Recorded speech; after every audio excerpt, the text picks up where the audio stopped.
Baik, a'udzubillahi minasyaitonirrajim. Bismillahirrahmanirrahim. Assalamualaikum warahmatullahi wabarakatuh. Alhamdulillahirabbil alamin. Wassalatu wassalamu ala asyrafil anbiya'i wal mursalin wa ala alihi wa sahbihi ajma'in. Subhanaka la ilma lana illa ma 'allamtana innaka antal alimul hakim. Wala haula wala quwwata illa billahil aliyyil azim. Amma ba'd. Qala Allah Subhanahu wa ta'ala fil Qur'anil azim, a'udzu billahi minasyaitonir rajim. Ya ayyuhalladzina amanu taqullaha haqqa tuqatih wa la tamutunna illa wa antum muslimun. Wa qala Allah Subhanahu wa ta'ala, ya ayyuhan nasu taqu rabbakumul ladzi khalaqakum min nafsin wahidah wa khalaqa minha zawjaha wa batha minhuma rijalan katsiran wa nisaa'a wattaqullaha alladzi tasaaluna bihi wal arham innallaha kana 'alaikum raqiba. Wa qala Allah Subhanahu wa ta'ala fil Qur'anil azim, ya ayyuhalladzina amanu taqullaha wa qulu qawlan sadida yuslih lakum a'malakum wa yaghfir lakum dhunubakum wa man yuti'illaha wa rasulahu faqad faza fawzan 'azima. Shadaqallahul 'azim.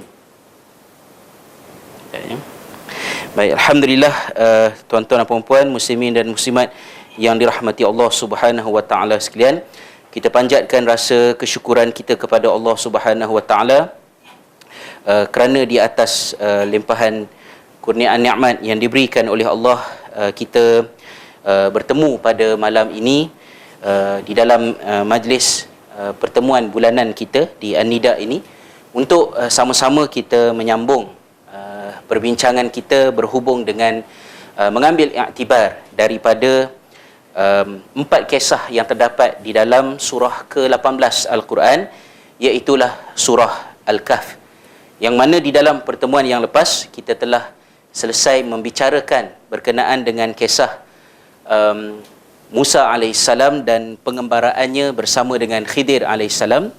Alhamdulillah. Dan pada malam ini insya-Allah kita nak memulakan satu topik yang baru, iaitu kisah yang keempat daripada 4 cerita yang terdapat di dalam surah Al-Kahfi. Tercungap-cungap sikit ya.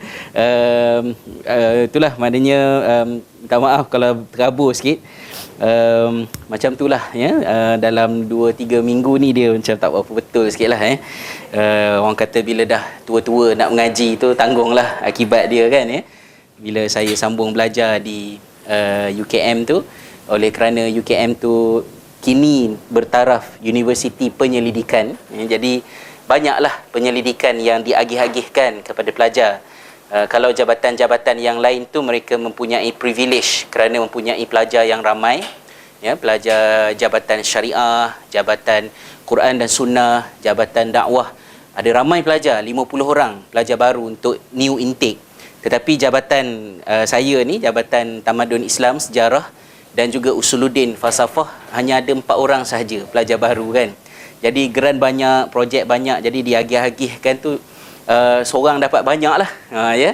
Dapat semester ni dapat saya ingat dalam 10 publication yang perlu diselesaikan, dan pagi esok ada 2 projek, 2 topik yang perlu dibentangkan. Tajuk-tajuk yang menarik ya. Harapnya malam ni tak tersasul pergi ke tajuk tu lah ya. Membincangkan tentang perbezaan pendekatan yang dipakai oleh ulama hadis, muhaddis dan juga muarrikh, ulama sejarah dalam penceritaan riwayat-riwayat berkaitan dengan sirah khulafa ar-rasyidin. Jadi itu projek yang diberikan kepada saya lah, yang kena present pagi esok pukul 8. Dan kemudian pukul 11 pula satu lagi projek, topik lain pula, iaitu pendekatan dakwah berdasarkan Al-Quran dan Sunnah terhadap golongan asi, ya, golongan yang melakukan maksiat. Bagaimanakah pendekatan dakwah kepada kelompok mereka ni lah. So yang tu. So yang ni pula baru balik daripada Melaka tadi.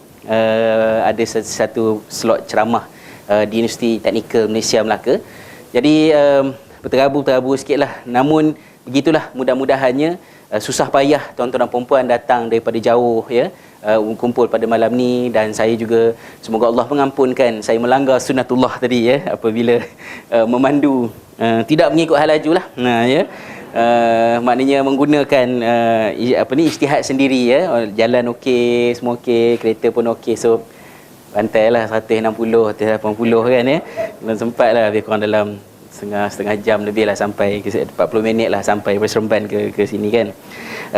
Alhamdulillah. Dan tak buat selalu, kadang-kadang je buat jangan ditiru lah. Okay. Jadi pada malam ni kita nak sambung perbicaraan kita tentang kisah Zulqarnain, yang mana tuan-tuan dan puan-puan, muslimin dan muslimat yang dirahmati Allah SWT sekalian, kita sekadar refresh secara ringkas, saya tak nak melalut ke tempat lain lah. Kita refresh balik bahawa surah Al-Kahfi ini turun dalam suasana umat Islam berada dalam tekanan, cabaran baru yang datang kepada mereka di ambang hijrah berlaku di Mekah nak menuju ke Madinah, iaitu cabaran Ghazwatul Fikr ya, ataupun Ghazwah Fikriyah, serangan pemikiran yang menguji bukan lagi aspek fizikal luaran, bukan lagi tekanan luka-luka pada badan, khabak, la'rat dan sebagainya, itu pun ada masih berlaku. Tetapi cabaran kali ini adalah cabaran intelektual, cabaran yang halus, cabaran yang memerlukan kepada umat Islam untuk respon dengan betul pada masa itu. Jadi turunnya surah-surah di dalam turunnya ayat-ayat di dalam surah Al-Kahfi ini adalah untuk secara khususnya Nabi SAW ingatkan bahawa ia adalah untuk membentengi umat Islam daripada fitnah Dajjal. Dalam erti kata yang lain, apa yang dilakukan oleh musyrikin Mekah mendapatkan nasihat daripada Yahudi di Yathrib tentang cara-cara untuk menyerang Nabi SAW secara intelektual, sudah pun merupakan mukaddimah kepada fitnah Dajjal itu sendirilah. Dan dia akan worsening ya, menjadi semakin teruk, dan sampai kepada zaman kita keadaannya menjadi semakin meruncing. Kerana Dajjal datang daripada perkataan Adjala itu yang memberikan maksud khida', penipuan. Maknanya fitnah Dajjal yang besarnya ialah fitnah penipuan. Ya, maknanya menunggang-langgangkan kefahaman manusia terhadap sesuatu. Jadi bentengnya surah Al-Kahfi diturunkan, dan Nabi SAW peringatkan kita untuk melazimkan diri membacanya. Dan bagaimanakah surah Al-Kahfi melindungi umat Islam daripada fitnah Dajjal? Surah Al-Kahfi jaga software dalam diri manusia, software dalam diri kita, software yang menghasilkan tindak tanduk dan keputusan harian kita. Iaitulah yang pertamanya belief system, ya, akidah kita, kepercayaan kita, macam mana nak percaya dan apa yang nak dipercayai. Kemudian yang kedua, surah Al-Kahfi menjaga software kita, kerana salah satu function software kita ialah manhaj nazar wal fikir, cara untuk memerhati dan berfikir. What you see is what you get. Dan membetulkan cara melihat ialah satu perkara yang sangat penting. Itu surah Al-Kahfi buat. Kita dah melempuh banyak ayat, terutamanya ayat berkaitan dengan kisah Sahibul Jannatain, kisah pemilik dua kebun ya. Yang mana pemilik dua kebun itu kerana tersalah pandang melihat hartanya, kata Allah Ta'ala, dia itu menzalimi dirinya sendiri. Kita pergi kerja, bukan majikan zalim kita, bukan polisi, jabatan di peringkat daerah, negeri, negara menzalimi kita. Yang menzalimi kita adalah diri kita sendiri apabila kita salah cara memandang harta kita. Jadi itu telah disentuh dalam pertemuan-pertemuan yang lepas. Manakala yang ketiganya pula, ahlan sahlan, yang ketiganya ialah value system, sistem nilai. Apa yang penting, apa yang tak penting, apa yang mesti diutamakan, apa yang boleh dikemudiankan, itu nama dia value system. Dan itu juga menjadi sasaran serangan Dajjal, supaya apa yang penting di sisi Allah tak penting pada kita, apa yang penting di sisi kita sebenarnya tak ada nilai di sisi Allah Ta'ala. Dan manusia tak tahu nak define mana yang penting, mana yang tak penting. Mereka menghabiskan masa, menghabiskan umur, menghabiskan harta, merosakkan segala-galanya kerana sistem nilai yang bermasalah. Maka surah Kahfi datang, betulkan sistem nilai. Inilah tiga perkara yang ditekankan oleh Sayyid Qutb rahimahullah di dalam tafsir Fi Zilalil Quran, yang mana saya pernah menyebut sebelum ini, tafsir Fi Zilalil Quran adalah salah satu daripada tafsir yang banyak dalam perpustakaan Islam. Tetapi keunikan tafsir Fi Zilalil Quran hanya dapat dihayati sekiranya kita ada satu lagi tambahan ilmu, iaitu ilmu kefahaman kita tentang pemikiran-pemikiran, idea-idea yang datang daripada civilization tamadun barat. Kalau kita faham falsafah barat, kita faham apakah idea-idea kebebasan, idea self-being, ya, idea tentang bagaimana melihat kehidupan, apakah takrif nilai, priority, paradigm dan sebagainya di negara barat. Kalau kita familiar dengan itu, kita akan lebih appreciate tafsir fi zilal Quran, kerana tafsir fi zilal Quran adalah jawapan Said Qutb dan Al-Quran sendiri kepada idea-idea yang datang daripada barat. Jadi kalau ada orang yang berminat nak lebih mengkaji tafsir fi zilal Quran, tafsir fi zilal Quran menjawab isu-isu yang datang dalam bentuk pemikiran yang datang daripada Western civilization. Maka sebab itu kita nampak dia punya cara presentation dia sedikit berlainan daripada tafsir-tafsir yang kita biasa ketahui lah. Baik, itu yang slide yang pertama. Okey. Kisah Zulkarnain bermula daripada ayat 83 hingga ke ayat 98. Ya, daripada surah Al-Kahfi. Iaitu kisah yang terakhir. Bila dia kisah yang terakhir, saya suka nak menggambarkan dia dalam satu bentuk. Kalau kita tengok daripada awal surah Al-Kahfi sampailah kepada hujung, salah satu daripada keunikan surah Al-Kahfi ni, kat dalam dia ada banyak pattern. Ya, ada banyak pattern. Dan pattern itu membolehkan kita untuk nampak rangka-rangka dia. Pattern ni maksud dia macam, kalau kita nampak seorang manusia, ya, manusia, kita tengok secara kasar dia ada kepala, mata, hidung, telinga lah. Tapi kalau kita nampak pattern dia, kita nampak dia ada beberapa cara untuk lihat. Satu, apa dengan lower part body dia. Ya. Kemudian ada kepala, thorax, abdomen, katalah contohnya, ya. Ada skeleton. Lepas tu pada dirinya juga ada organ, ya, ada sel, ada macam-macam lah, macam-macam cara boleh tengok. Jadi surah Al-Kahfi, ayat-ayat dia tidak random. Ayat dia ada pattern-pattern. Dan patternnya banyak kita pakai untuk memudahkan kita faham isi kandungan yang terdapat di dalamnya. Salah satu pattern yang kita nak lihat ialah bagaimana daripada awal Allah SWT menyusun cerita ni. Cerita itu apabila disusun, kita akan nampak bahawa surah Al-Kahfi membentangkan tentang peperangan, pertempuran yang berlaku di antara kebenaran dan kebatilan. Tetapi berbeza dari segi saiz dia. Saiz macam mana?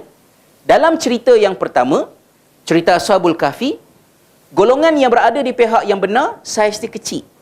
Hanya beberapa orang, kaum minoriti, dhaif, berlindung dalam gua untuk mendapatkan bantuan daripada Allah SWT. Pihak yang berada di sebelah yang jahat ni besar, raja yang zalim, menguasai masa pada masa tersebut.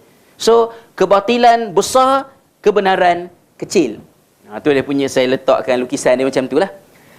Bila pergi kepada kisah yang kedua pula, iaitu kisah Sahibul Jannatain, kebenaran dan kebatilan, dia punya saiz dia lebih kurang sama. Kerana ia dipaparkan melalui dua pihak yang sama level. Yang berada di pihak yang benar, yang berada di pihak yang batil, ialah seorang lelaki kaya yang engkar kepada Allah, memiliki dua kebun. Manakala pihak yang berada di pihak yang benar ialah sahabatnya, ya, li sahibihi, kata ayat tu kan, pada sahabatnya, iaitu seorang mukmin yang sama taraf sosial dengan dia. So kebenaran dan kebatilan lebih kurang sama. Bila masuk kepada kisah Zulkarnain, kisah Zulkarnain pula yang berada di pihak yang benar ialah pihak yang besar, iaitu Zulkarnain. Manakala pihak yang berada di sebelah kebatilan, kebatilan diwakili oleh kuasa yang kecil, iaitu Ya'juj dan Ma'juj, yang dikecilkan oleh kelebihan yang ada pada Zulkarnain.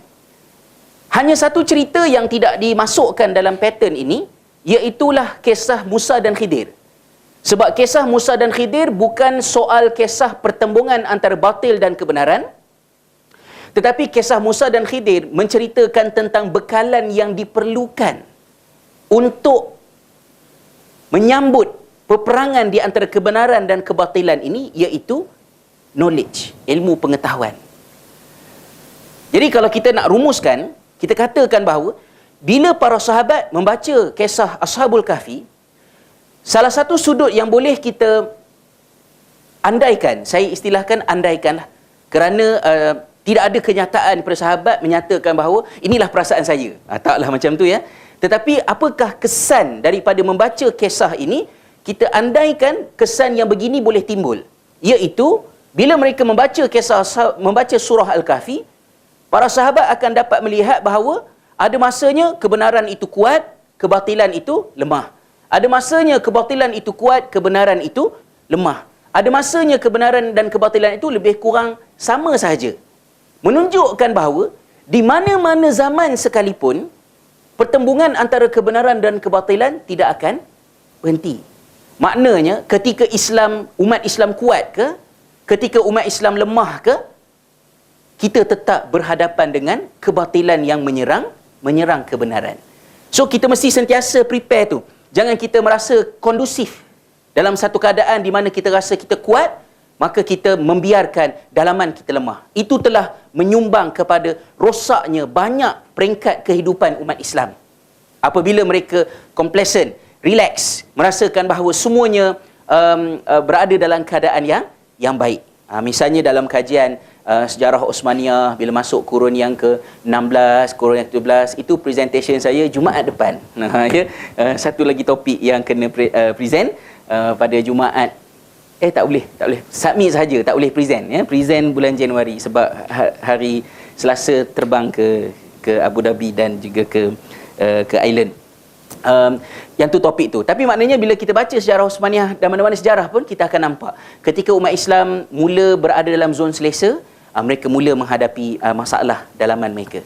Jadi maknanya kebenaran dan kebatilan sentiasa bergeseran, dan bekalannya ialah ilmu pengetahuan.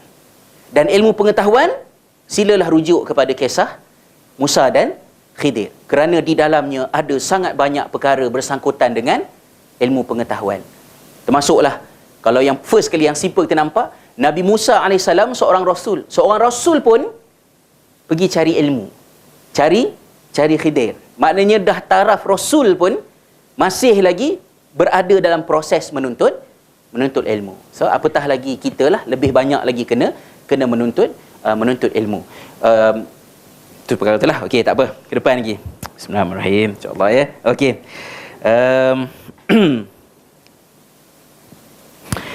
Baik. Jadi maknanya ini salah satu daripada pattern yang saya nak tunjukkanlah. Dalam erti kata yang lain, kalau kita define sekarang ni, kita berada dalam keadaan umat Islam lemah. Kita berada dalam keadaan umat Islam lemah.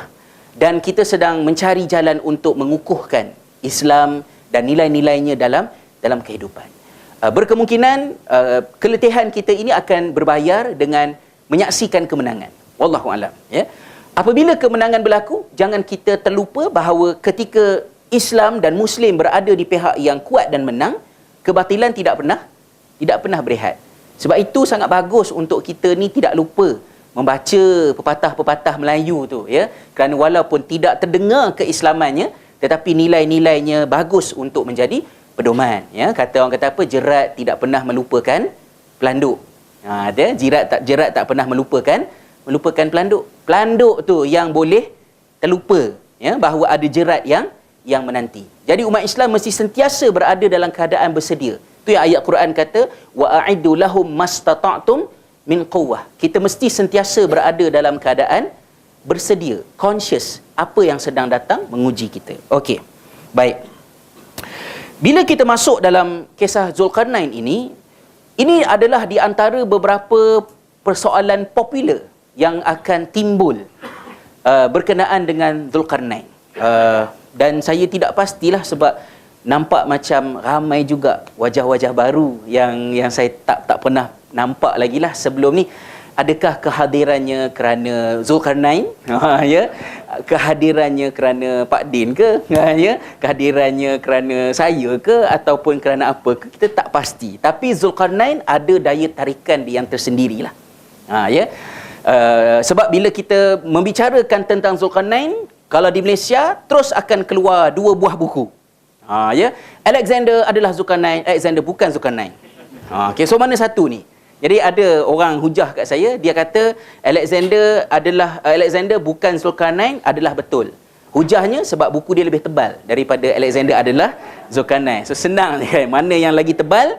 Nah, jadi saya, kalau itu maknanya yang paling benar kitabnya di alam ini sudah tentulah Yellow Pages. Maknanya kitab yang paling tebal lah, walaupun generasi muda tak kenal dah Yellow Pages kan. Saya kecil-kecil dulu memang banggalah kat kawan ni, nama ayah aku ada dalam buku ni. Nampak ni nombor telefon. Sekarang orang tak kenal lah. Okey, tak apalah tu. Sebab apa? Zulkarnain ada banyak isu yang menarik perhatian. Ini adalah di antaranya lah. Antaranya ialah siapakah Zulkarnain? Siapa dia? Who is who? Zulkarnain itu sendiri. Yang kedua, di zaman manakah dia itu hidup?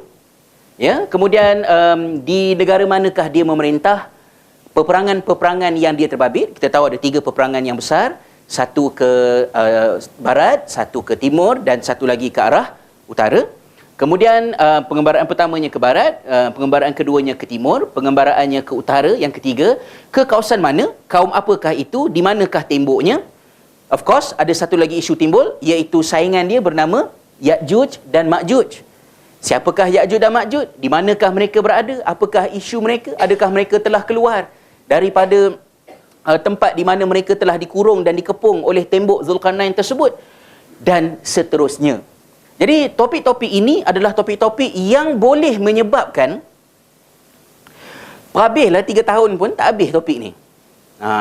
Kenapa saya katakan 3 tahun pun tak habis topik ni?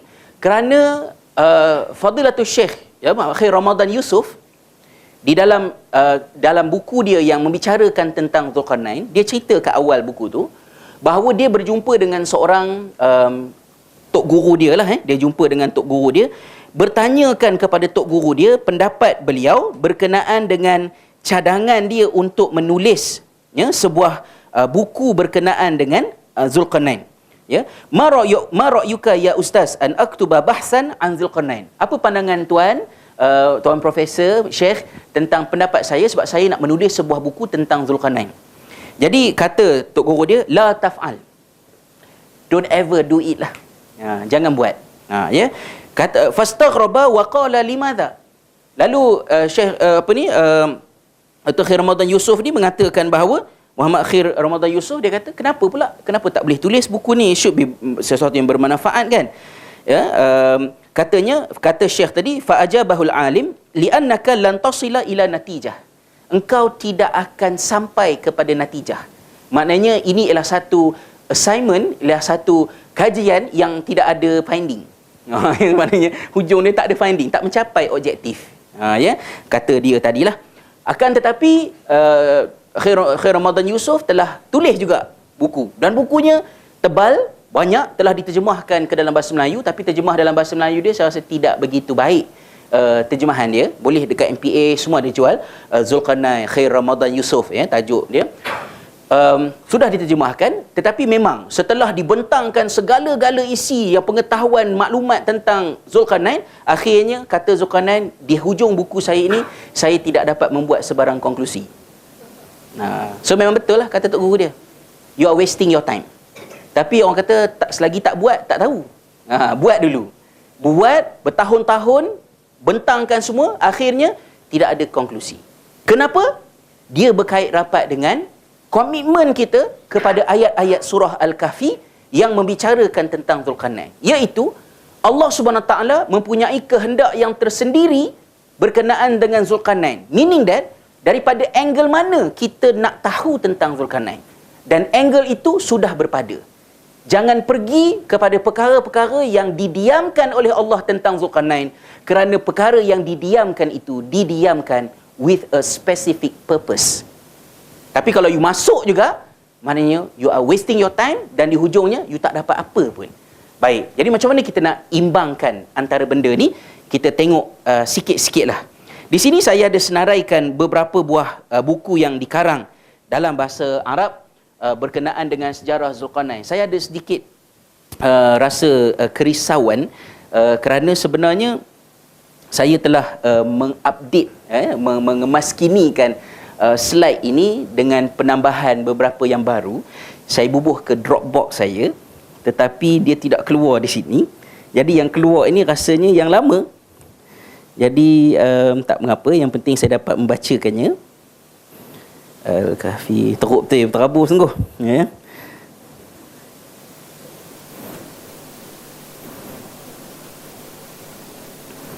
Okey. Nanti sementara dia keluar tu. Ini adalah beberapa kitab yang dikarang. Antaranya ialah Dzulqarnain wa Sad As-Sin oleh Muhammad Raghib At-Tabakh, seorang profesor sejarah dan hadis di Syria. Kemudian wa Yas'alunaka 'an Dzulqarnain oleh Abul Kalam Azad. Ini adalah satu buku yang sangat saya kira cukup bagus, mendalam, tetapi again ada cabaran juga di dalam dia. Kemudian yang ketiganya Mafahim Jughrafiyah fil Qasas Al-Qur'ani, ya, idea-idea tentang geografi ataupun isu-isu geografi di dalam kisah-kisah Al-Quran. Sangat penting untuk geografi kawan dengan sejarah. Sebab tu masa zaman-zaman dulu dia punya sistem belajar dia sejarah dan geografi. Ya, jarang dipisahkan antara dua tu. Kalau mengaji sejarah tak mengaji geografi, cukup bermasalah. Ya. Jadi ada kitab ini yang dihasilkan oleh Dr. Abdul Alim Abdul Rahman Khidir, iaitu membicarakan tentang geografi di dalam Al-Quran, tapi bab yang saya maksudkan ni ialah bab yang membicarakan tentang Dzulqarnain. Dua hari lepas saya ada satu kelas dengan salah seorang pensyarah saya, Dr. Iman Mahmud Abbas, seorang doktor perempuan daripada Iraq. Dia pernah cerita dalam kelas dia semasa dia mengambil ijazah dalam sejarah di Baghdad, 1 tahun dihabiskan untuk belajar geografi di dalam jabatan sejarah. Ya, maknanya it's very important issue, dan geografi ini tidak mendapat tempat yang sewajarnya daripada aspek pembangunan ketamadunan kita lah, ya, sehingga pakar-pakar geografi tidak dilihat sebagai tokoh dalam masyarakat.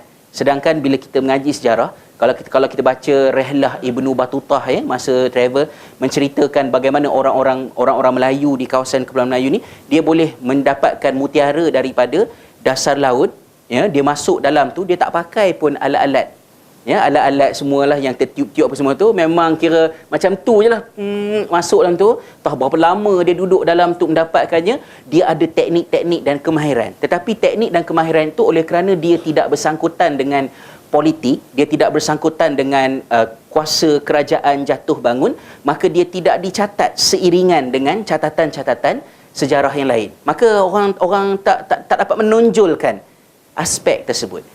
Yang suka kaji benda-benda macam tu, unfortunately, biasalah orang putih lah. Ya, yang suka kaji benda-benda macam tu. Termasuklah baru ni saya baca satu jurnal. Penulis ni orang daripada, saya tak ingat daripada Jerman ke daripada mana, wallahu alam, lupa pula saya. Dia telah menghimpunkan maklumat yang begitu banyak daripada biografi ulama kita. Dia menghimpunkan maklumat tentang ulama-ulama kita kerja apa. Ya, kerja apa? Ada tukang jam, ada tukang kasut, ada tukang ni, ada tukang ni, tukang dia kumpul, dan nak kumpul tu bukan satu kerja yang senang, ya. Saya tak tahu berapa tahun dia spend masa untuk collect data ulama-ulama dalam Islam ni, apa kerja dia buat. Tetapi setelah dia kumpul semua tu, dia dapat membuat beberapa kesimpulan yang cukup mengejutkan lah. Ya, antaranya dia dapati bahawa hampir kesemua ulama dahulu mempunyai pekerjaan lain. Ya, mereka ada pekerjaan lain. Dalam arti kata yang lain, mereka tidak menjadikan pengajian mereka itu sebagai sumber pendapatan mereka. Mereka ada kerja lain, mereka adalah ahli-ahli perniagaan yang berjaya, ya, dalam macam-macam bentuk perniagaan. Misalnya An-Nuwairi, oleh kerana khat dia cantik, maka kerja dia ialah fotostat kitab.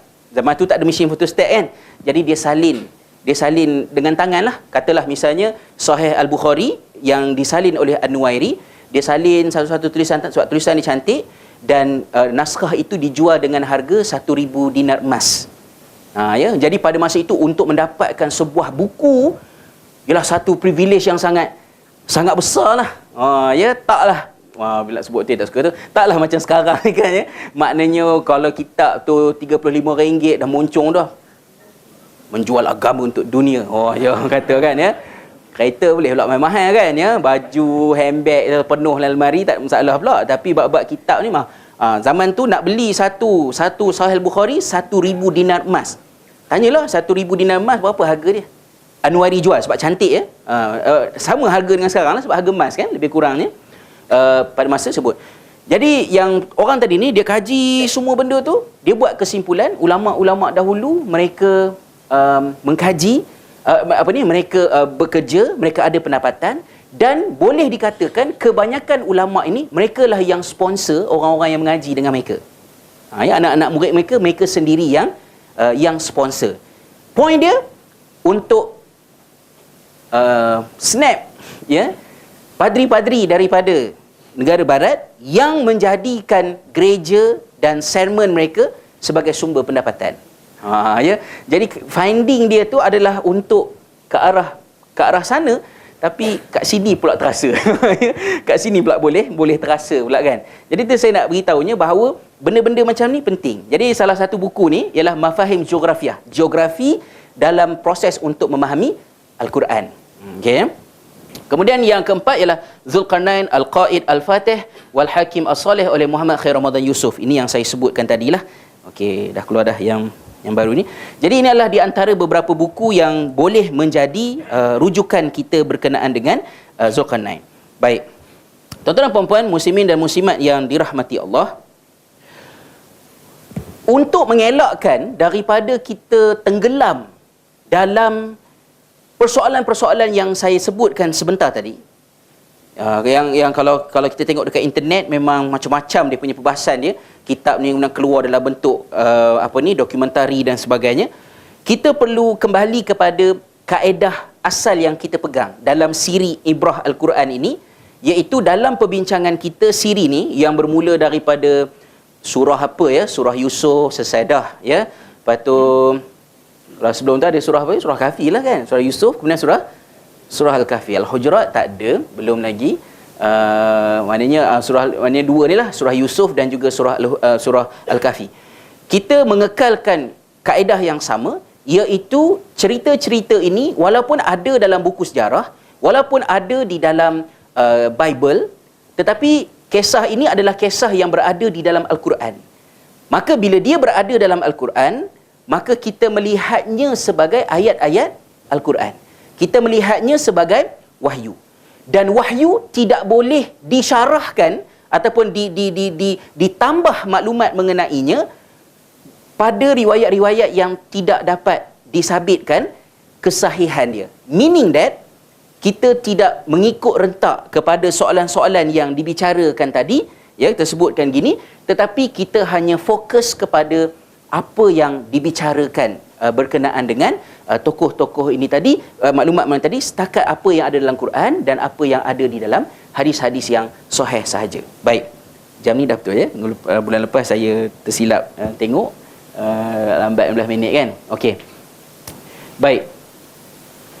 Ini ada sedikit rumusan ya. Zulkarnain setakat kajian yang dilakukan oleh Syekh Salah Abdul Fattah Al-Khalidi.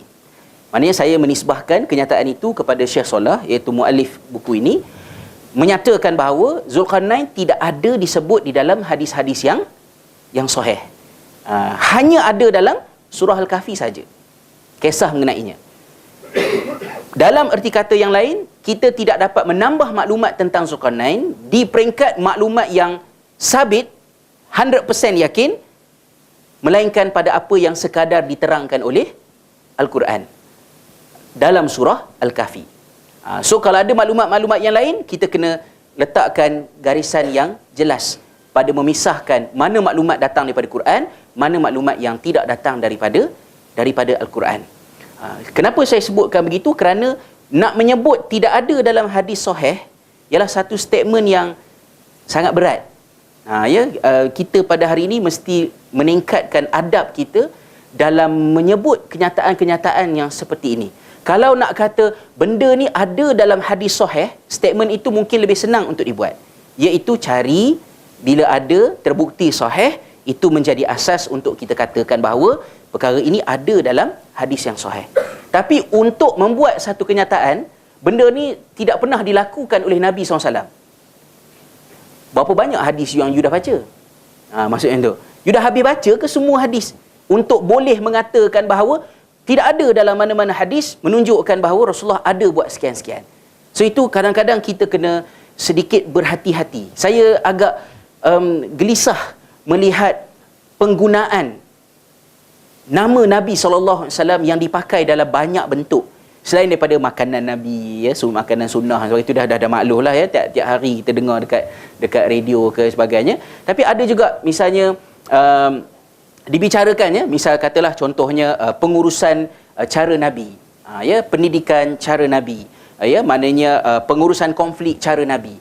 Maknanya menisbahkan sesuatu itu kepada Nabi SAW itu memerlukan kepada dawabit, memerlukan kepada disiplin-disiplin yang berhati-hati, kena hati-hati, supaya kita tidak sewenang-wenangnya membuat kesimpulan yang tidak benar.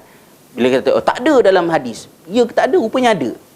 Ya, contohnya teringat saya perbualan dengan rakan-rakan yang terbabit dalam mengkaji sedikit perkara ini, apabila ada kenyataan yang dikeluarkan menyatakan bahawa Nabi SAW tidak ada sebarang hadis yang menunjukkan bahawa Nabi pernah merotan anak muridnya.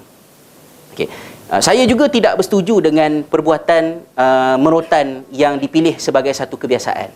Tetapi untuk mengatakan bahawa Nabi tak pernah rotan anak murid, untuk membuktikan bahawa rotan itu satu benda yang bercanggah dengan sunnah, kena hati-hati. Ya, sebab apabila kita baca lagi, kita akan jumpa beberapa hadis Nabi SAW. Baginda memberitahu, misalnya ada hadis Rasulullah menyatakan bahawa tidak boleh merotan lebih daripada 10 kali kecuali dalam hukum hudud. So maknanya, kalau hukuman itu hukum hudud, boleh rotan lebih 10 kali. Tapi kalau ia bukan hukuman hudud, tidak boleh lebih daripada 10 kali. Maka di situ ada ruang yang menunjukkan bahawa adanya keharusan untuk rotan berlaku. Sehingga ada guideline diberikan. Malah Nabi SAW memberikan peringatan. Apabila kamu memukul, ya, merotan ke mukul, falyataqi, maknanya hendaklah kamu bertakwa terhadap muka. Jangan sentuh muka. Maknanya Nabi memberitahu supaya kalau berlakunya perbuatan memukul, pastikan jangan menyentuh muka. So menunjukkan memukul itu ada ruang keharusannya. Maka jangan kita mudah-mudah mengatakan bahawa tidak ada dalam hadis Rasulullah tidak merotan, tidak memukul, maka merotan memukul bercanggah dengan sunnah. Itu statement yang perlukan kepada kajian yang lebih mendalam. Tak apalah tu, ya, sedikit nota kaki. Yang ada di sininya ialah untuk saya katakan bahawa Syekh Shalih Abdul Fattah Al-Khalidi menyatakan bahawa tidak ada hadis yang menyebut tentang Zulkarnain yang sahih, hadis yang sahih. Tapi tentang Ya'juj Ma'juj ada. Ya, tapi tentang Zulkarnain tidak ada. Kalau ada, kita boleh lihat sikit perbahasan. Saya pun tak tahu setakat mana boleh kita pergi. Misalnya, kalau kita lihat dalam Sahih Al-Bukhari, Al-Imam Al-Bukhari juga ada mendatangkan kisah Zulkarnain dan Ya'juj Ma'juj. Kalau di sininya ada gambar dia yang telah update, tapi tak ada kat situ. Saya dah snap daripada Sahih Bukhari tu. Jadi disusunkan dalam Sahih Al-Bukhari, cara Imam Bukhari menyusun tentang kisah Zulkarnain, dia letakkan misalnya bab 1 ialah penciptaan Adam dan zuriatnya. Kemudian bab 2 penciptaan al-arwah, roh dan junudun mujannadah, ya. Kemudian yang ketiga tentang penciptaan tentang pengutusan Nuh. Kemudian bab yang keempat tentang perutusan Ilyas, ya. Kemudian yang kelima bab zikr Idris alaihissalam. Yang keenam bab qaulillah wa ila adin akhahum huda, tentang kaum Ad, Nabi Hud alaihissalam. Bab yang ketujuh ialah bab kisah Ya'juj dan Ma'juj. Manakala bab yang ke-8 ialah bab wattakhadallahu Ibrahim khalila. Maknanya dalam kronologi Al-Imam Al-Bukhari meletakkan kisah Zulkarnain dan Ya'juj Ma'juj pada tangga yang ketujuh sebelum daripada cerita tentang Nabi Ibrahim AS. Maknanya, kalau berdasarkan kepada kronologi tersebut, maknanya Al-Imam Al-Bukhari berpendapat bahawa kisah Zulkarnain berlaku sebelum, sejurus ataupun sezaman dengan Ibrahim alaihi salam. Mengapakah Al-Imam Al-Bukhari berpendapat demikian?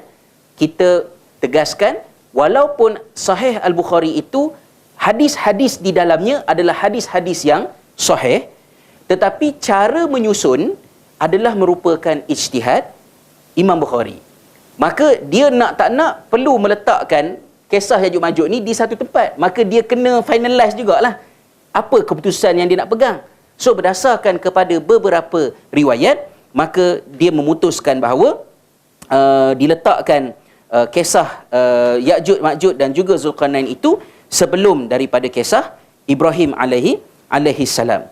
Dalam erti kata yang lain, hadisnya sahih, tetapi penyusunan adalah ijtihad Al-Bukhari yang terbuka untuk diterima ataupun tidak diterima. So kita kena bezakanlah. Takut ada orang tak boleh semua benda, maknanya Al-Bukhari maknanya muktamad belaka. Tidaklah orang kata jadi macam tu. Okey. Harapnya tidak pening kepala lah tuan-puan ya. Bulan depan tak datang dah kan ya. Okey, saya nak melihat sedikit beberapa perbicaraan berkenaan dengan Zulkarnain. Okey, di sini disebutkan ya.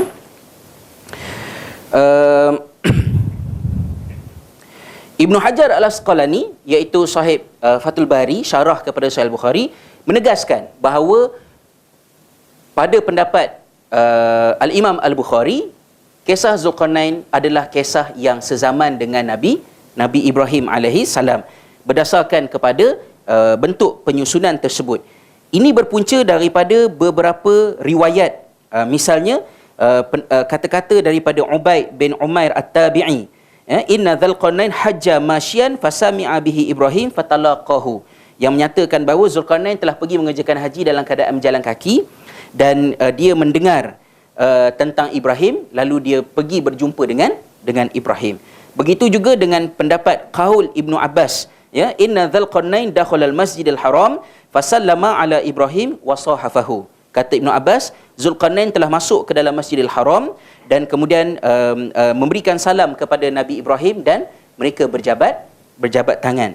Ada juga kata-kata daripada Uthman bin Saj, inna Zulkarnain sa'ala Ibrahim alaihissalam ayad'u lahu faqala kaifa waqad afsadtum bi'ri qala lam yakun zalika an amri. Ya, Zulkarnain telah meminta daripada Ibrahim untuk mendoakannya, tetapi Ibrahim berkata, bagaimanakah aku hendak mendoakan kepada engkau sedangkan engkau telah merosakkan perigiku. Ya. Lalu kata Zulkarnain, aku melakukan perkara itu bukan atas kehendak diri aku. Jadi kata-kata ini adalah kata-kata yang dihimpunkan oleh Al-Imam Al-Bukhari untuk membantu dia membuat keputusan. Dia nak letakkan kisah Yajuj Majuj ni, kisah Zulkarnain Yajuj Majuj dekat mana. Dan kerana riwayat-riwayat ini merupakan riwayat-riwayat yang jelas menunjukkan adanya interaksi antara Zulkarnain dengan Ibrahim AS, maka ia dijadikan sebagai asas. Tetapi kata Syekh Salah Abdul Fattah Al-Khalidi, kesemua riwayat tersebut tidak ada satu pun yang sampai kepada Nabi SAW. Ya, maknanya marfu', maknanya tidak marfu', maknanya tidak diangkat pun sampai kepada baginda SAW, tapi dia tergantung. Ibnu Abbas mengatakan bahawa begini. Ya, kemudian Uthman bin Saj mengatakan bahawa berlaku perbualan antara Ibrahim dengan Zulkarnain. Tak sama, maknanya bukan Nabi SAW yang menyebutnya. Oleh yang demikian, kata Syekh Salah Fathah Al-Khalidi, adalah lebih sejahtera untuk pendapat-pendapat itu kita letak kat tepi lah. Jangan kita ambil dia sebagai satu kemuktamadan. Ia telah dipakai oleh Imam Bukhari untuk membantu dia menyusun bukunya, Sahih Al-Bukhari. Tapi kita tidak dipertanggungjawabkan untuk menerima penghujahan tersebut. Ya. Apa benda saya cakap ni kan ya? Okey kot ya, boleh lagi. Jadi maknanya dalam tingkatan lain, sejarah-sejarah ni dalam Quran, dalam sejarah-sejarah Islam ni, kerja-kerja di balik tabir dia sangat banyak, tuan-tuan dan puan-puan. Dalam tingkatan lain, dia bukan sekadar sedap untuk dibaca macam tu sahaja. Sejarah tidak boleh menjadi alat untuk membela agama kalau sejarah hanya dikuasai daripada bentuk siapa, di mana, bila. Tetapi kita kena ada tools kat belakang dia. Contohnya, satu lagi projek musibah yang diberikan kepada saya kan. Satu lagi projek, saya nampak dah ada grant, ada projek tu, lalu saya melarikan diri. Saya takut, janganlah kena projek, kalau kena memang matilah ya. Tetapi saya telah dipertanggungjawabkan untuk mengambil satu subjek undergraduate, ya, prerequisite, sebab saya punya first degree syariah, tiba-tiba master nak buat sejarah, kena ambil lah subjek undergraduate, iaitu subjek fiqh sirah. Ya. Jadi pensyarah saya kata tak payah masuk kelas. Tak usah masuk kelas. Dia kata, ustaz masuk kelas tak boleh nak ajar, kata dia kan ya. Jadi dia bagi projek saya dapatlah projek tu. Projek yang saya tak suka, sebab projeknya ialah Walaupun tak suka, tapi dia sangat bermanfaat. Terpaksa sukalah. Projeknya ialah mengkaji novel-novel sejarah yang berada di dalam pasaran dan implikasi jangka pendek dan jangka panjang dia lah. Saya rasa sejarah ni adalah subjek yang membosankan pertamanya, tetapi dia telah berjaya dijadikan menarik, dan sekarang ni ramai orang minat sejarah, antaranya dengan bantuan novel-novel sejarah yang saya yakin para penulisnya menulis novel itu dengan niat yang ikhlas, mahukan kebaikan. Tetapi oleh kerana ia adalah novel, maka ia telah mendatangkan masalah yang merisaukan kita. Sebab apa? Sebab bila dikatakan sejarah tu membosankan, ni tajuk Zulkarnain kan, membosankan, dia memang membosankan. Jangan hilangkan kebosanan itu. Kenapa saya sebut begitu? Sebab siang saya membebel kat Facebook saya lah. Saya kata, ada masanya saya rasa, ada eloknya ilmu-ilmu agama ni biar dia susah. Biar dia susah. Biar semua dalam bahasa Arab. Biar semua dalam tulisan Jawi. Yang khutbah-khutbah Jumaat tu biar Jawi semua. Ya. Lepas tu biarkan kamus-kamus bahasa Arab disusun dengan mengikut makhraj, bukan mengikut alif bata. Ya, kamus biasa bab alif, ba, ta. Ada kamus Arab yang disusun mengikut makhraj. Huruf yang pertama yang kat ujung lidah. Huruf yang kedua berikutnya. Makin lama makin ke dalam sampailah ha hujung kali. Sikit punya susah ke? Ulama-ulama dulu sengaja buat macam tu sebab bila ilmu agama susah, orang nak faham agama, orang kena bersusah payah. Dan bila dia bersusah payah, dia kena belajar bahasa Arab, dia kena spend masa, dia kena gadaikan beberapa aspek kehidupan dia, dia kena berpenat lelah. Maka barulah apa yang dia dapat bersesuaian. Sebab manusia ni jahat. Sombong, ego, bodoh. Ini maksudnya, kita dah lama dah tak terasa bodoh tu tak berkenaan dengan kita kan. Malam ni mai saya sebutkan, kita semua bodoh. Ya? Kita semua bodoh. Tetapi kerana ilmu agama tu jadi macam tu, menyebabkan orang tak dapat melihat kebodohan diri masing-masing. Dan semua orang nak bercakap. Dan bila bercakap, jadi masalah. Ya, apabila menimbulkan banyak benda yang merumitkan masyarakat. Ya, simen tak berkualiti, alat bancuh tak berkualiti, cerucuk tak betul. Tapi nak involve juga, ni kontraktor kelas Z ke Q ke apa tak tahu lah kan. Ya? Berjaya juga dapat buat rumah, tapi rumahnya berbahaya untuk diduduki orang. Jadi sekarang ni, tulisan-tulisan, pendapat-pendapat, bicara dari satu sudut bagus, Alhamdulillah. Tapi dia ada masalah. Antaranya ialah novel-novel sejarah. Kenapa saya kata masalah? Sebab kalau buku sejarah, orang tak minat nak baca. Kan? Katalah buku macam ni. Siapa nak baca? Saya baca sampai koyak buku ni kan. Maka untuk membolehkan masyarakat membaca, ia perlu dimenarikkan. Dan untuk menjadikan ia menarik, ia perlu dinovelkan. Dan untuk menovelkannya, ia memerlukan kepada pelengkapan rukun-rukun novel. Antaranya ialah pembinaan milio. Milio ni surrounding dia. Surrounding dia. Maknanya, kalau cerita hijrah. Hijrah berlaku pada tahun sekian-sekian. Telah terjadi begini-begini. Orang tak larat baca. Maka dia perlu didialogkan. Dia perlu digambarkan, dia punya gambar kat belakang. Jadi novel-novel sejarah akan berbunyi begini ya. Dia akan bunyi. Malam itu cuaca panas. Ya. Bulan mengambang. Ya. Berkatalah seorang ya, pemimpin Quraisy, pemimpin. Macam mana Muhammad boleh terlepas daripada kepungan kita? Dia telah sampai ke Yathrib sekarang. Kita mesti melakukan sesuatu. Panggil semua orang-orang kamu datang sini. Katalah begitu ya, untuk menyedapkan pembacaan. Persoalannya, bila dikatakan bulan mengambang, maknanya kejadian itu berlaku sama ada 13, 14, 15, 16 ataupun 17 bulan Islam. Betul ke? Dia berlaku pada masa itu? Satu. Kemudian yang kedua, malam itu panas. Maknanya peristiwa itu berlaku pada musim panas. Apakah benar ia berlaku pada musim panas? Sedangkan hijrah berlaku pada bulan Safar. Bulan Safar itu pada masa itu adakah jatuh pada musim panas ataupun pada musim sejuk? Tak tahu. Maka dalam novel-novel sejarah, benda-benda macam tu banyak. Ditambah lagi dengan dialog. Macam mana kau boleh berfikiran demikian?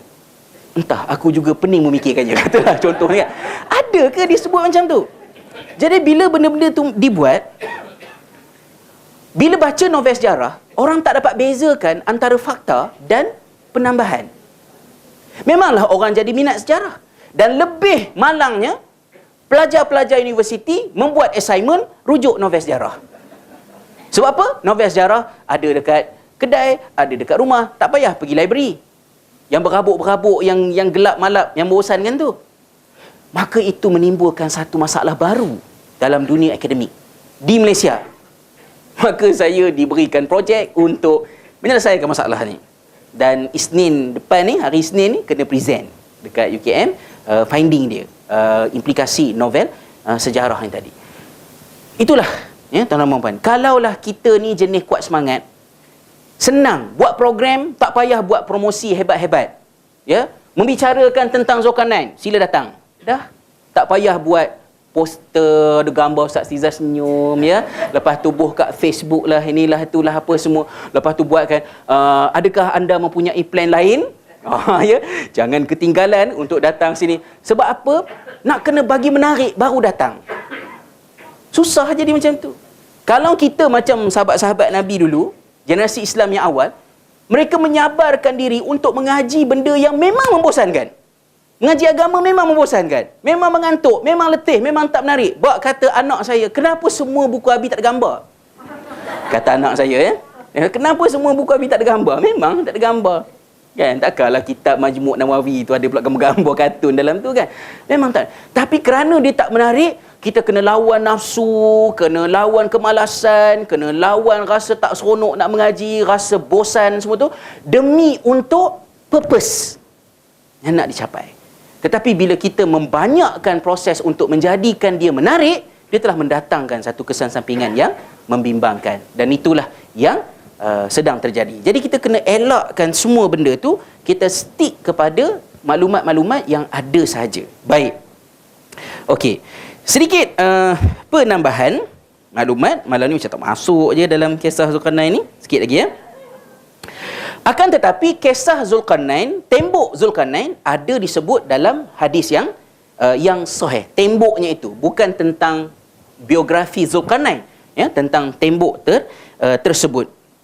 Ya, misalnya kita boleh melihat di dalam satu hadis yang selalu disebut, ya, hadis ini agak unik, hadis daripada Zainab binti Jahsh radhiyallahu anha.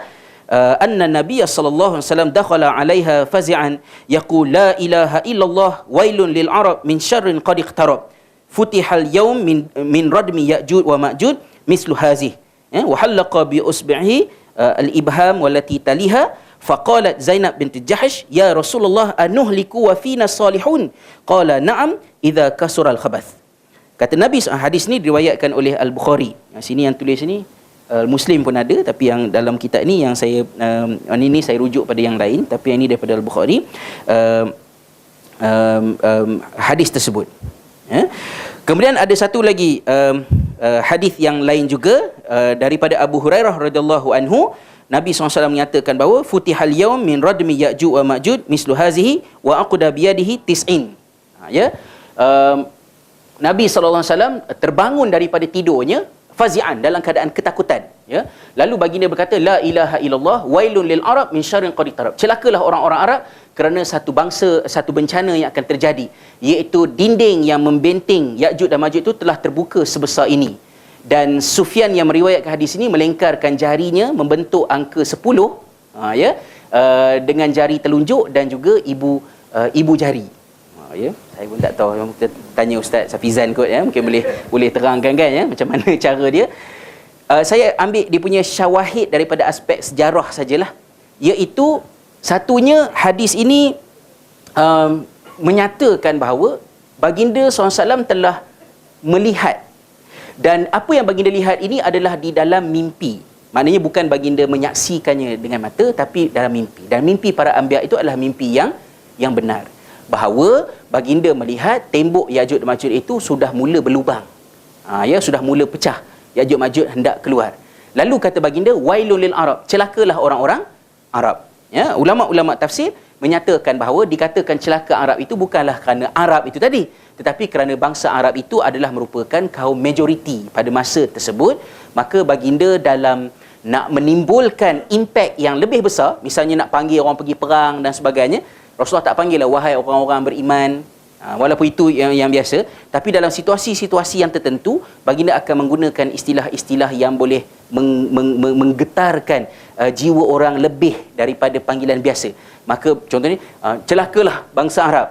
Ya, ataupun misalnya Rasulullah panggil, wahai kaum sekian, wahai kaum sekian. Macam orang Melayu lah, kata, mana orang-orang Banjar ni, mana orang-orang Bugis ni, mana orang-orang Jawa ni semua kan. Maknanya semua, kita semua datang bersatu. Maknanya menggunakan term yang lebih memberikan impact. Jadi dalam kes ini, baginda mengatakan bahawa celakalah bangsa Arab, yakni umat Islam seluruhnya, tentang musibah ini. Baik, di sini menjelaskan bahawa Ya'juj dan Ma'juj, temboknya ada disebutkan oleh Nabi SAW dalam satu hadis yang sahih. Ya, begitu juga dalam hadis Abu Hurairah tadi menyebut tentang perkara ini juga berkenaan dengan tembok Zulkarnain. Baik, ini adalah sebahagian daripada beberapa hadis yang membicarakan tentang persekitaran Zulkarnain. Tapi tentang Zulkarnain sendiri, siapakah dia? Ada perbahasan yang panjang dekat dalam ni lah. Misalnya, kalau boleh saya ambil satu dua pendapat. Pendapat yang pertama mengatakan bahawa Zulkarnain itu, adakah dia mungkin merupakan Alexander the Great? Ya, Alexander the Great salah satu daripada pendapat yang wujud. Alexander the Great dilahirkan di Macedonia pada tahun 356 sebelum kelahiran Nabi Isa alaihissalam. So Alexander the Great adalah salah satu daripada seorang tokoh yang dikaitkan dengan Zulkarnain. Selain daripada Alexander the Great, ada juga yang berpendapat bahawa Zulkarnain adalah merupakan seorang raja daripada kerajaan Himyar. Ya, itu salah satu daripada kerajaan Arab purba yang membicarakan tentang beliau. Dan pendapat yang ketiga pula menyatakan bahawa Zulkarnain itu adalah merupakan Cyrus, ya, ataupun Kaurush, iaitu seorang pemimpin daripada kerajaan Parsi purba. Jadi ada lebih kurang dalam 3 pendapat lah. 3 pendapat ni cukup untuk menghasilkan buku yang panjang.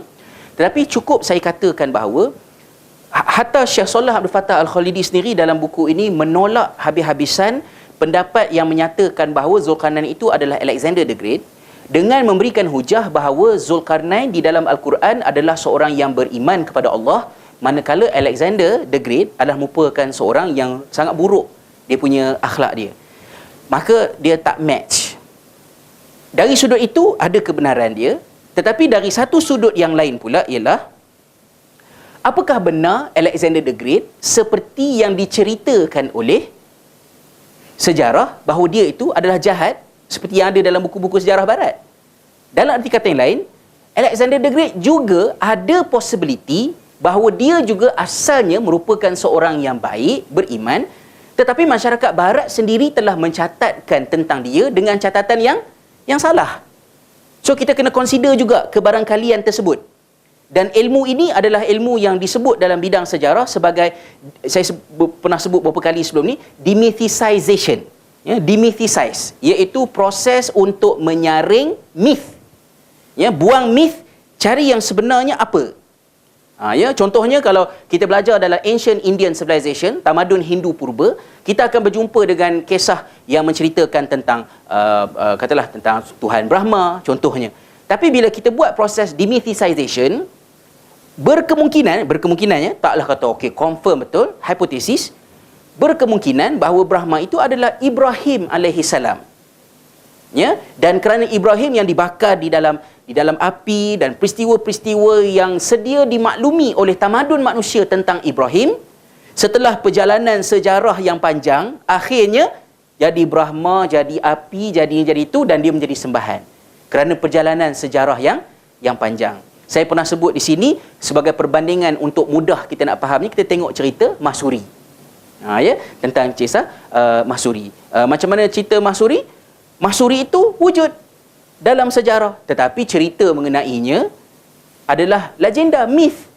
Ya, kena marah, lempang, terpelanting gelangnya, jatuh di Johor, gelang patah. Asal-usul gelang patah ialah gelang Mahsuri terpelanting daripada Pulau Langkawi.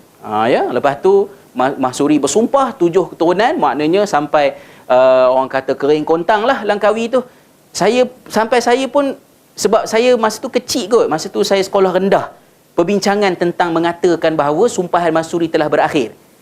Ya, kerana Langkawi akan mula dibangunkan nak diisytiharkan sebagai sekian-sekian, mana sumpahan itu telah berakhir. Jadi Mansuri yang sebenarnya macam mana? Kena buat demythicization tadi. Kena buang dia punya myth dia, cari yang sebenarnya macam mana.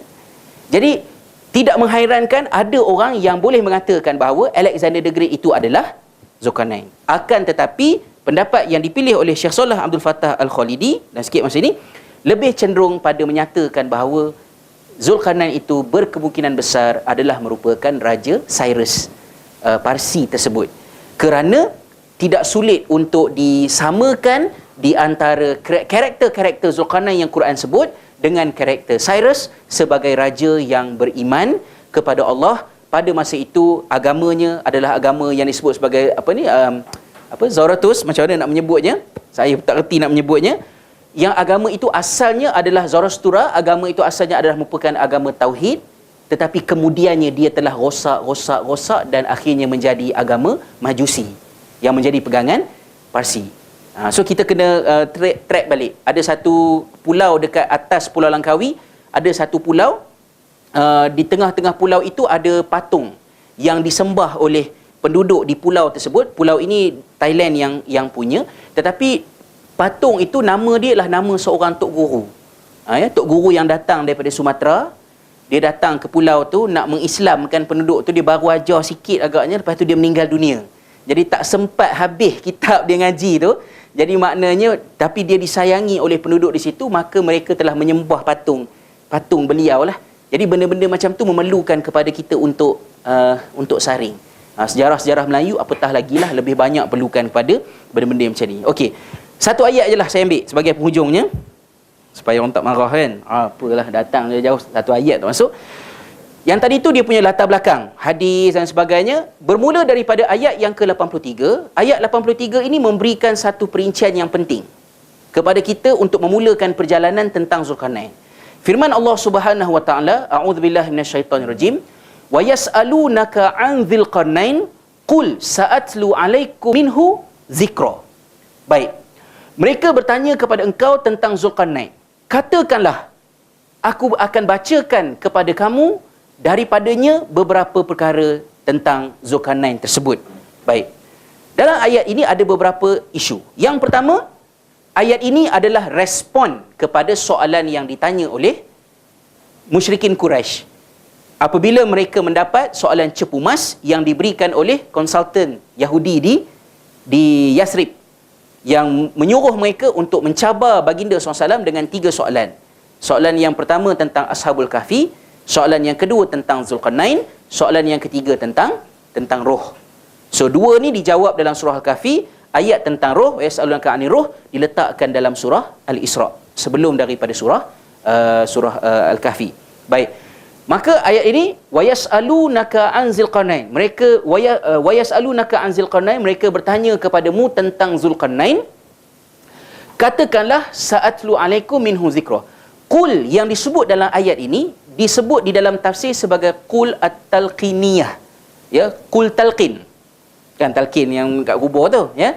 Maksud qul at-talqiniyah ni maknanya satu perintah untuk baginda menyampaikan apa yang baginda tahu kepada orang yang bertanya. So, qul di sini memberikan indikasi bahawa apa yang diceritakan oleh baginda SAW tentang Zulkarnain bukan datang daripada diri baginda, tetapi ia adalah merupakan wahyu daripada Allah Subhanahu wa taala. Baik, itu pengertian di sebalik qul tadi.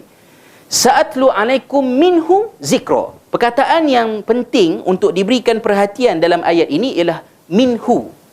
Min ini dari segi tafsir disebut sebagai min at-tab'idiyah, yang memberikan maksud sebahagian. Dalam erti kata yang lain, apabila masyarakat Mekah bertanya kepada baginda tentang Zulkarnain, baginda menjawab melalui cerita dalam kisah ini, tetapi semua yang diceritakan ini hanyalah sebahagian. Ini yang saya maksudkan tadi, bahawa kita hanya tahu sedikit tentang Zulkarnain kerana sedikitnya pengetahuan tentang Zulkarnain itu adalah sesuatu yang berlaku dengan purpose. Maknanya Allah sendiri menyatakan bahawa maklumat tentang Zulkarnain hanyalah sebahagiannya sahaja yang kami ceritakan. Dalam erti kata yang lain, kalau anda cuba mencari maklumat selain daripada apa yang Allah cerita tentang Zulkarnain, anda menempah susah. Dan mungkin di hujungnya tidak mendatangkan manfaat yang banyak. So, maknanya kalau in terms of nak faham Quran, tak perlu cari. Tapi kalau as a historian, sebagai seorang ahli sejarah, nak mengkaji, nak meneliti, terpulang. Kerana mungkin itu assignment yang diberikan kepada anda, 50 markah untuk final exam, kan? So, kena cari jugalah. Baik. Dalam ayat yang berikut sedikitnya, kata Allah SWT, inna makanna lahu fil ardi wa atainahu min kulli syai'in sababa. Sesungguhnya kami telah memberikan kepadanya, iaitu Zulkarnain, fil ardi wa atainahu min kulli syai'in sababa, dan kami beri kepadanya perkara-perkara yang membolehkan dia untuk menjayakan pemerintahannya. Baik. Simple sahaja ayatnya, tetapi memberikan indikasi yang pelbagai, ya. Okey. Yang pertama, perkataan yang dipakai ialah makana ni, saya nak berikan sikit perhatian. Perkataan makana di sini disebut dalam ayat 84 adanya penambahan lam. Ya, kalau istilah bahasa Arabnya ta'addi lah, maknanya huruf jar di situ. Sesungguhnya kami yang mengukuhkan kedudukan untuk kamu di atas muka bumi. Di sini, ya. Kemudian dalam ayat yang ke depan, selepas berlakunya beberapa peperangan, dalam ayat 95 kata Allah, Zulkarnain dalam menggunakan perkataan yang sama, iaitu makana, memakanni fihi rabbi khairun. Apa yang Tuhanku telah berikan kepada aku adalah lebih baik. Baik. Di sini ada perkataan lahu, di sini tidak ada perkataan lahu. Ya. Di sini Zulkarnain, itu yang kata dengan macam mana, dari segi bahasa Arabnya, ta'addi itu maknanya dia itu merupakan subjek yang secondary. Maknanya Allah yang mengukuhkan kedudukan untuk Zulkarnain. Tapi dalam ayat ini, Zulkarnain dikukuhkan kedudukannya oleh Allah tanpa penggunaan lam. Apa faedahnya? Faedahnya sikit je, tak mengubah apa-apa fakta sejarah. Tetapi bagi orang-orang yang membaca ayat ini dengan tadabbur, dia akan mendapat kesan. Sama macam kisah Musa dan Khidir dulu. Sebelum Khidir terangkan kepada Musa apakah makna 3 kejadian pelik yang berlaku, perkataan yang dipakai ialah malam tastati'. Tetapi setelah diterangkan, perkataan yang dipakai ialah tasti'. Bukan tastati' dah. Kenapa? Dua-dua makna sama. Tapi sebelum tahu, lebih susah jiwanya. Apa benda ni? Setelah diterangkan, kurang sikit rasa beban dia. Maka perkataan yang dipakai tasti'. Tastati' lebih berat, tasti' kurang sikit. Jadi maknanya bila orang yang bertadabbur, dia baca, dia juga akan ada kesan emosi dalam membaca. Maka di sini, sebab ini cerita awal-awal pemerintahan Zulkarnain, maka kedudukan Zulkarnain itu tidak sekukuh kedudukannya kemudian. Maka di sini Allah mengukuhkan untuknya. Maka seolah-olah dia something yang externally. Tapi di sini sudah mantap dia punya kedudukan pemerintahan Zulkarnain tersebutlah. Okey. Satu lagi perkara yang ingin saya sebut last daripada slide ni, insya-Allah saya akan berhenti pada slide yang ini, iaitulah perkataan makanna. Sesungguhnya kami telah mengukuhkan kedudukan Zulkarnain. Perkataan makanna diulang-ulang dalam Al-Quran sebanyak 13 kali. Maksud makanna ini mengukuhkan kedudukan. Selalunya merujuk kepada kuasa pemerintahan. Menariknya ialah 13 kali ia disebut dalam Quran. Setiap kali ia disebut dengan menunjukkan bahawa yang mengukuhkan kedudukan itu ialah Allah Subhanahu Wa Taala. So fa'ilnya, pelakunya ialah Allah Subhanahu Wa Taala. Ya, makannahum, kami mengukuhkannya, Allah yang mengukuhkannya. Makannakum, kami yang mengukuhkan kamu, Allah melakukannya. Makanna, ya, waliyumakinanna, numakin, makanni. Semuanya disebut berulang-ulang kali, semuanya menggambarkan bahawa kekuasaan itu dikukuhkan oleh Allah Subhanahu wa taala. So, ini adalah satu cara pandang, cara fikir yang penting untuk orang-orang yang berkuasa terhadap kekuasaannya. Bahawa kuasa di tangan kita sebenarnya diberikan oleh Allah Subhanahu wa taala. So, topik utama kisah Zulkarnain ialah kuasa berkait dengan Tuhan, aset. Kuasa tidak berkait dengan Tuhan, liability. Kuasa berkait dengan Allah ialah paradigm orang-orang beriman. Kuasa yang terputus daripada Allah adalah fahaman materialisme, iaitu fahaman madiyah yang merupakan mazhab Dajjal. So, fitnah Dajjal ke atas kuasa ialah memisahkan kuasa daripada Tuhan.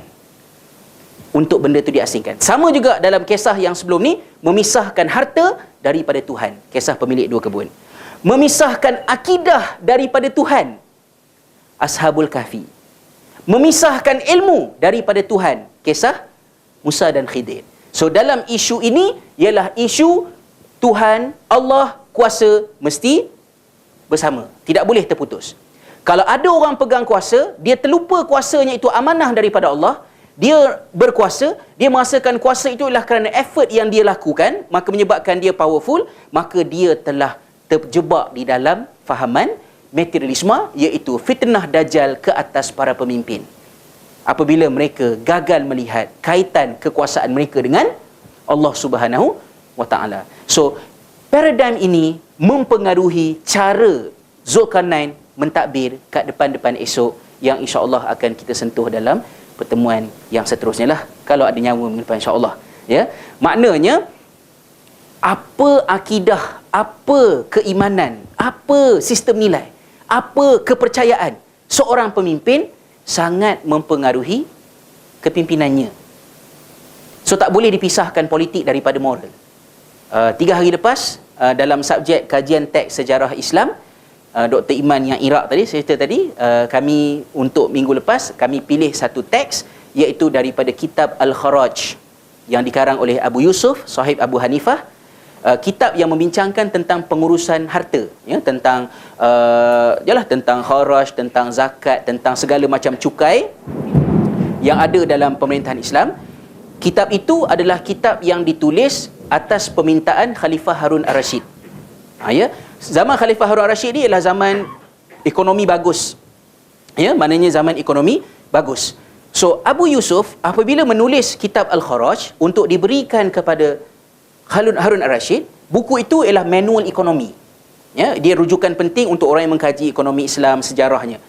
Tetapi di mukadimah buku itu, Abu Yusuf telah memberikan nasihat-nasihat kepada Harun Ar-Rasyid yang bersangkutan dengan soal keimanan kepada akhirat. Kalau rakyat menderita, mereka akan menjadi bebanan ke atas engkau di mahsyar nanti. Kalau rakyat diperintah dalam keadaan yang baik, maka mereka akan menjadi kesenangan buat engkau di mahsyar nanti. Engkau telah dipakaikan dengan pakaian yang sangat-sangat besar maknanya. Yang mana pakaian itu bila dijalankan amanahnya, pahalanya ialah pahala yang paling besar. Dan kalau tidak dijalankan amanahnya, maka azabnya adalah azab yang paling besar. Jadi Abu Yusuf ketika memberikan nasihat kepada Harun Ar-Rasyid, nasihatnya nasihat yang telus. Puji pun ya, semoga pemerintahan kamu berada dalam keadaan yang baik, diberkati oleh Allah. Tetapi dalam masa yang sama diberikan amaran. Tidak ada unsur-unsur tamalluk. Tamalluk ni membodek. Ya, membodek lah maknanya, begini-beginilah beruntungnya saya dilahirkan dalam pemerintahan tuanku, ya. Kalaulah saya, maknanya benda-benda macam tu, tak ada. So, bila kita baca teks tersebut, kita dapat memahami bahawa pertama sekali, ekonomi dan politik Islam tidak boleh terpisah daripada moral.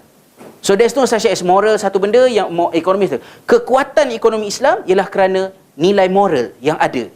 Dan moral itu berkait rapat dengan moral pemimpin-pemimpinnya. So, di sini dimulakan perbicaraan tentang Zulkarnain pada menjelaskan Zulkarnain melihat bahawa kuasa yang ada padanya adalah pemberian Allah Subhanahu wa taala. So sementara nak tunggu bulan depan, malah tahu kok pilihan raya pula sebelum mananya malih depan, kita doakanlah supaya semua orang yang nak menuju kuasa di negara kita ini ingat bahawa mereka sedang mengambil sesuatu yang datang dalam bentuk amanah daripada Allah Subhanahu wa taala. Kerana secara jujurnya saya merasakan bahawa politik Malaysia ni dah macam hilang kiblat. Ya, mana yang kata tolonglah segerakan. Kerana saya rasa manfaat selepas pilihan raya semakin mengecil berbanding dengan bencana sebelum pilihan raya dibuat. Kerana kerosakan yang sedang berlaku sekarang dari segi menghancurkan sosial masyarakat sangat-sangat membimbangkan. Sehingga saya rasa keputusan pilihan raya keluar nanti, siapa sekalipun menang, kita terpaksa menanggung satu masyarakat yang sudah cedera yang amat teruk, ya, dengan pelbagai. So kata tolonglah buat segera, walaupun saya rasa kelewatan itu disengajakan untuk maknanya yang ada duit habis, yang ada semangat habis, yang ada moral habis, biar sampai semua orang tak larat muntah dah, baru buat pilihan raya. Ya, dan pada masa itu yang masih istiqamah saja yang akan menang. Itu tak apalah. Yang kita harapkan orang-orang yang datang ke kuliah pengajian kita ini bolehlah saling ingat mengingati dan menyampaikan kepada siapa sahaja untuk kita melihat bahawa Zulkarnain dipaparkan oleh Allah dalam Al-Quran sebagai seorang pemimpin yang menafsirkan kekuasaannya sebagai sesuatu yang diberikan oleh Allah. Maka semua polisi dia nanti ialah polisi yang bersifat melaksanakan perintah Allah Subhanahu wa taala. Yang insya-Allah kita bincang dalam pertemuan yang akan datanglah dengan izin Allah Subhanahu wa taala. Ini adalah sedikit flash apakah benda yang akan dibincangkan dalam pertemuan yang akan datang. Kembara Zulkarnain ke barat, adakah Zulkarnain seorang nabi? Ya, ada sedikit akan dibincangkan. Kemudian perlembagaan Zulkarnain, bagaimanakah cara Zulkarnain membentuk polisi-polisi dalam pentadbiran dia dalam peperangan yang pertama. Kemudian bagaimanakah cara Zulkarnain menilai rakyat, ya, menilai rakyatnya dalam bentuk yang macam mana. Kenapa dipakai perkataan nukra dan tidak mungkar, sekali lagi pengulangan seperti dalam kisah Musa dan Khidir. Kemudian tentang bagaimanakah cara Zulkarnain menghukum rakyat yang tidak mematuhi keputusan-keputusan yang diputuskan dalam sebuah pentadbiran, macam mana cara dia mentadbirkannya. Kemudian sedikit lagi, kembara ke arah timur, apa yang berlaku. Kemudian khabar dan khubur, apakah bezanya, disebutkan dalam ayat 1. Kemudian pengembaraan terpenting iaitu pengembaraan ke utara, bertemu dengan kaum yang disebut sebagai Ya'juj Ma'juj. Di manakah tempat itu berlaku, di manakah lokasi lembah Daryal, kaum yang sangat mundur dan terasing, tetapi walaupun kaum itu begitu sifatnya, mereka ada banyak duit, dan oleh kerana mereka banyak duit, maka mereka bercadang untuk bagi je duit kepada Zulkarnain, tolong buat tembok. We give you money, dan you tolong buat tembok lah. Zulkarnain tidak mengambil tawaran itu, tetapi Zulkarnain menyatakan bahawa aku tak nak duit yang kamu offer pada aku, yang aku nak ialah semua orang kena participate dalam projek ni. Sebab Zulkarnain ada satu plan tentang bagaimanakah untuk menukar, orang kata human resource dekat negara tersebut lah. Ya, bahawa tembok tidak dapat mempertahankan negara, yang perlu dilakukan ialah mengubah sikap penduduk tempatan yang ingatkan dengan duit semuanya boleh diselesaikan, kan.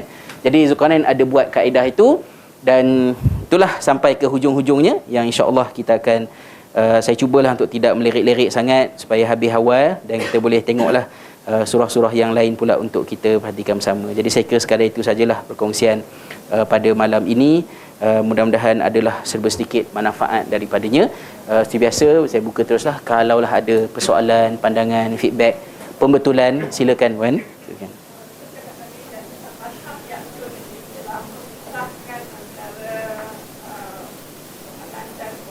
Okey.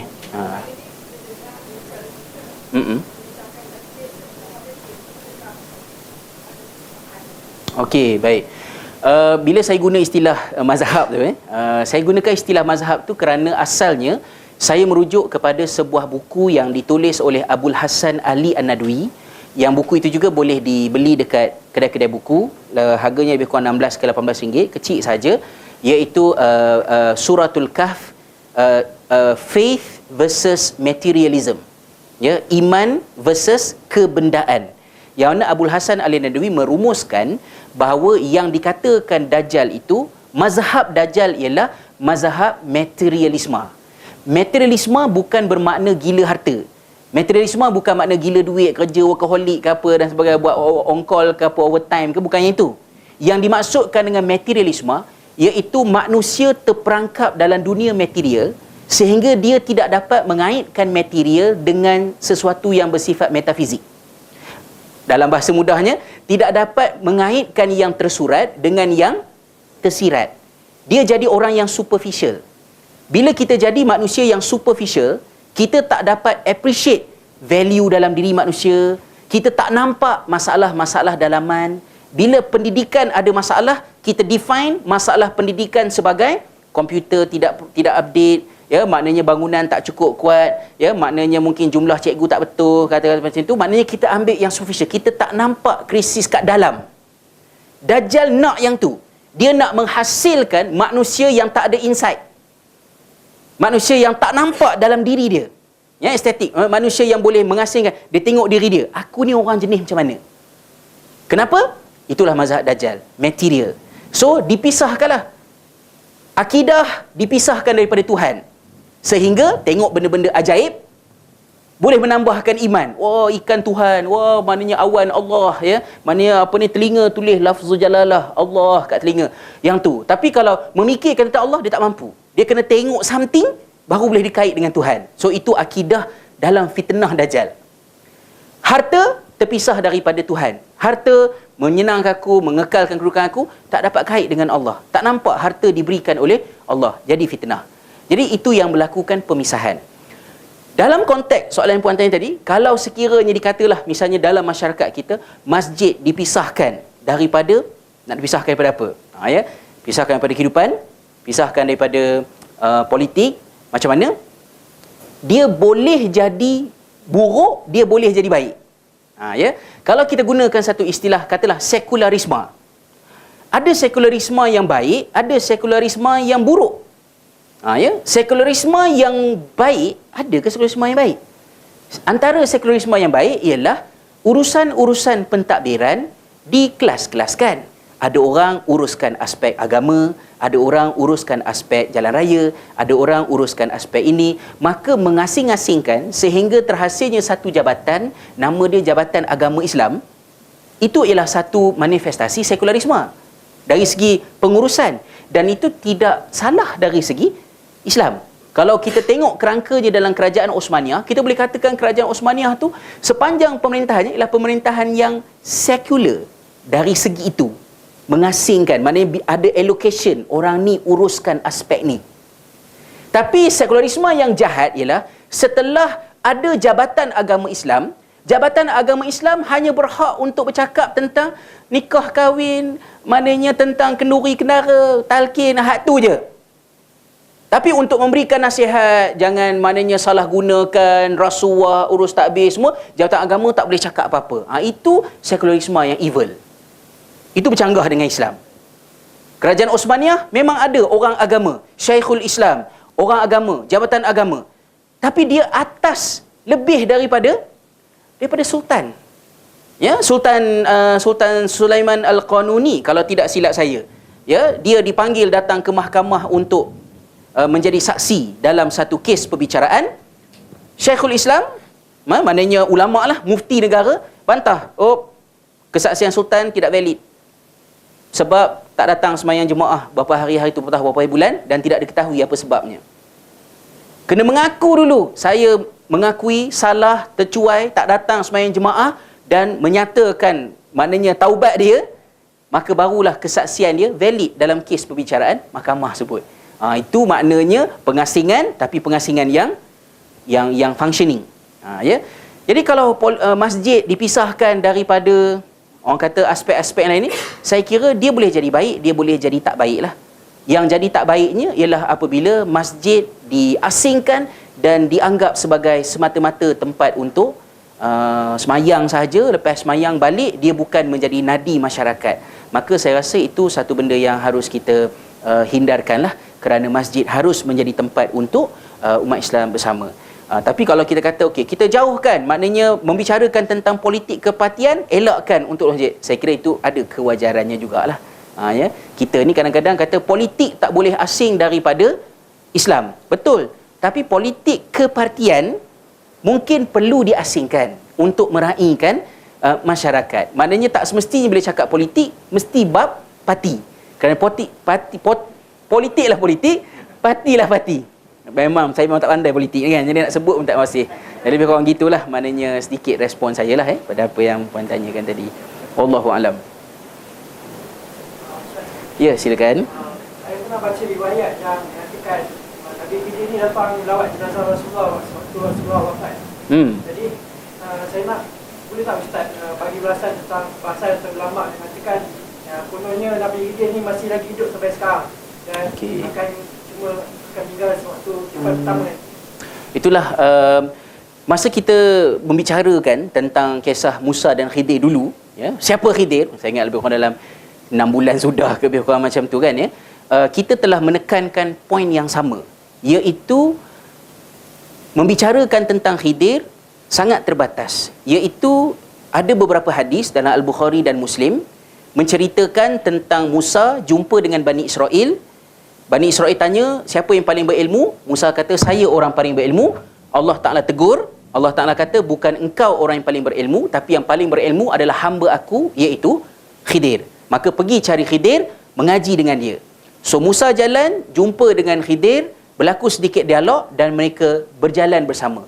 Dan bila mereka mula berjalan bersama, cerita dalam hadis itu parallel, selari dengan cerita dalam surah Al-Kahfi, ya, sekitar ayat 60-an gitulah, sampailah kepada hujungnya yang menceritakan tentang kisah tadi. Apabila Musa bertanya 3 soalan kepada Khidir, soalan ketiga memutuskan perjalanan. Khidir kata, hak ni sajalah, ya, maknanya selesai kat sini saja.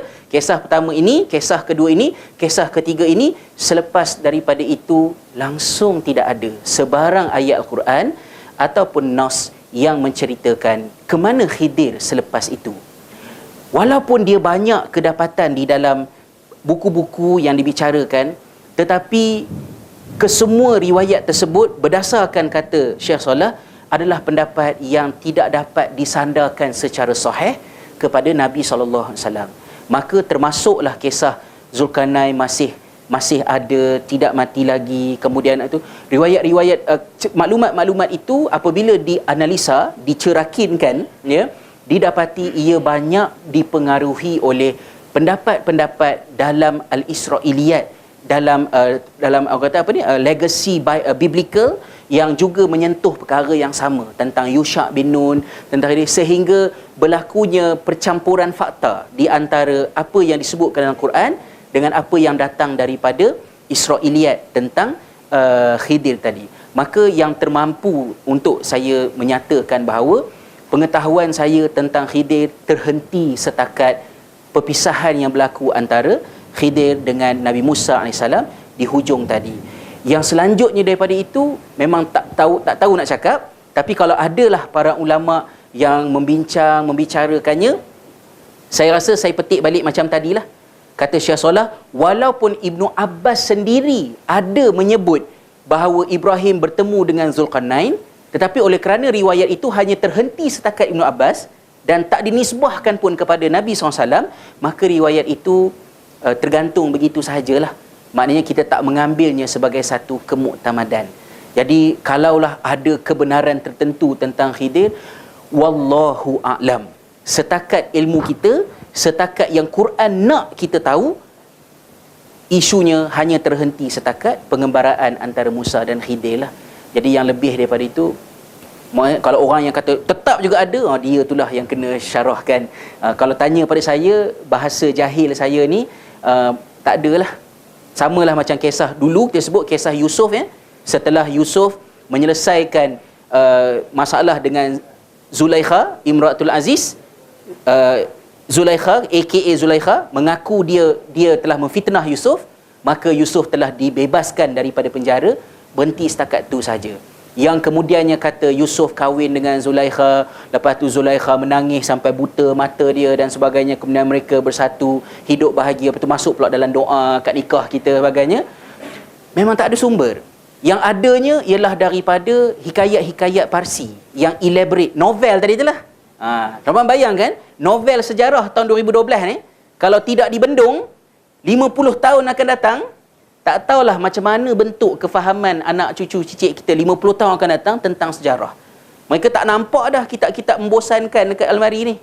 Yang mereka nampak kitab-kitab yang popular ni. Dan kitab yang popular ni telah mencampur adukkan di antara benda yang benar-benar disebut oleh sumber dengan benda yang direka sendiri oleh penulis. So itu satu musibah. Dan Islam ialah agama yang sangat mementingkan sumber. Maka kita kena ekstra hati-hati lah. Tu lah kot yang boleh saya respon kan. Wallahualam. Itulah lebih kurangnya saya serah kepada Tuan Haji semula. Terima kasih tuan-tuan atas kehadiran pada malam ni. Assalamualaikum warahmatullahi wabarakatuh.